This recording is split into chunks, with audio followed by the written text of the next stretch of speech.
जैसे कि ये बारदाना लगा हुआ है, ये बहुत ही मतलब गलत तरीके से लगा हुआ है, क्योंकि इसके अंदर जो इधर से अभी पैडी जो उठी है, ये देखो हमारे पास से जो बारदाना पैडी उठी हुई है और सीज़न भी ऑफ है। और जैसे कि ये बारदाना लगा हुआ है इसमें स्टैक में, ये अब जैसे इसके अंदर से धान भी पास में है और धान का कोई कोई ग्रेन जैसे इसके ऊपर पड़ा हुआ है इस टाइप से, ये देखो धान का ग्रेन। इससे जैसे ही थोड़े से 10 से 15 दिन 20 दिन के बाद इसके अंदर चूहा लगने का खतरा बढ़ जाएगा। लेकिन ये तरीका बहुत गलत है। इसको बिल्कुल बारदाने को, जो बारदाना होता है जूट बैग की बोरियां है जिसके अंदर धान भरा जाता है, इसको रखने का एक तरीका अलग है। इसको बिल्कुल बिल्कुल जो लेबर होती है, वो जराई करने वाली जो लेबर होती है, इसको बारदाने वाले, उसको बिल्कुल अच्छी तरह से इसके अंदर धान का चावल दाना नहीं होना चाहिए।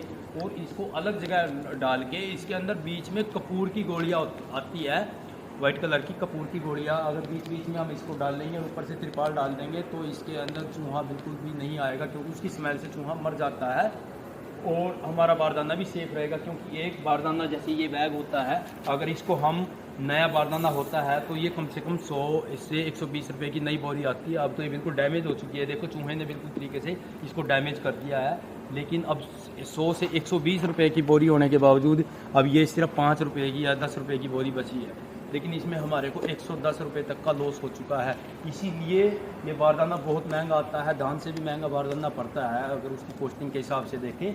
लेकिन इसका तरीका यही है कि इसको अच्छी तरीके से सेव करके इसके अंदर कपूर के बीच बीच में, जैसे ये स्पेस पड़ा है, यहाँ कपूर की 5-4 गोली इधर डाल दे, कभी वहाँ डाल दिया, ऐसे इसको डाल के इसको स्टोरेज में, तो इसके ऊपर एक कपड़े की या प्लास्टिक की तिरपाल डाल के सकते हैं और इसमें चूहा बिल्कुल भी नहीं लगेगा और आपका बारदाना भी बिल्कुल सेफ रहेगा। अंदर हम बीच बीच में कपूर की गोलियां भी डाल सकते हैं। और एक दूसरा तरीका हो रहा है बारदाने को बिल्कुल सेफ करने का, जिसको बोलते हैं सल्फास, और इसको दूसरा तरीका उसको बोलते हैं ALP जो गोलियां होती है ना, सल्फास की गोलियां होती है, उसको भी हम कपड़ों में 2 से 3 तय लगा के कपड़े की, उसके अंदर अच्छी तरीके से 3-4 गोलियां बांध के, कहीं उसमें 10-12 गोलियां की मतलब पोटली बना के बीच बीच में हम इसको डाल लेंगे।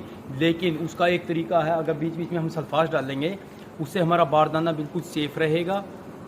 लेकिन हमने उस पर प्लास्टिक की तिरपाल ऐसी डालनी है जिससे हमारे जो ALP होती है, सल्फास होती है, उसकी गैस बाहर नहीं निकलनी चाहिए।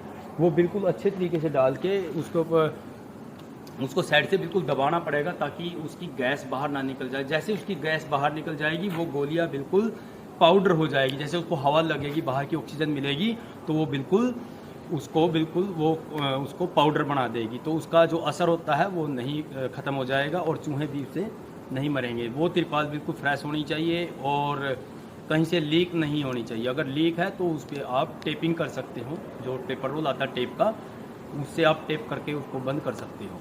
उसका ये आपका बिल्कुल बढ़िया तरीका है, उससे हमारा बारदाना सेफ रहेगा। ये हम ALP के बारे में मैं आपको क्यों बता रहा हूँ। ALP एक ऐसी होती है, वो जब इसके अंदर डलेगी, वो जितनी भी अंदर से ऑक्सीजन होती है, वो ऑक्सीजन को ख़त्म करके नाइट्रोजन में बदल देगी। और जैसे नाइट्रोजन आएगी, उसके अंदर जो भी विवल्स होगा वो बिल्कुल ख़त्म हो जाएगा। Thank you.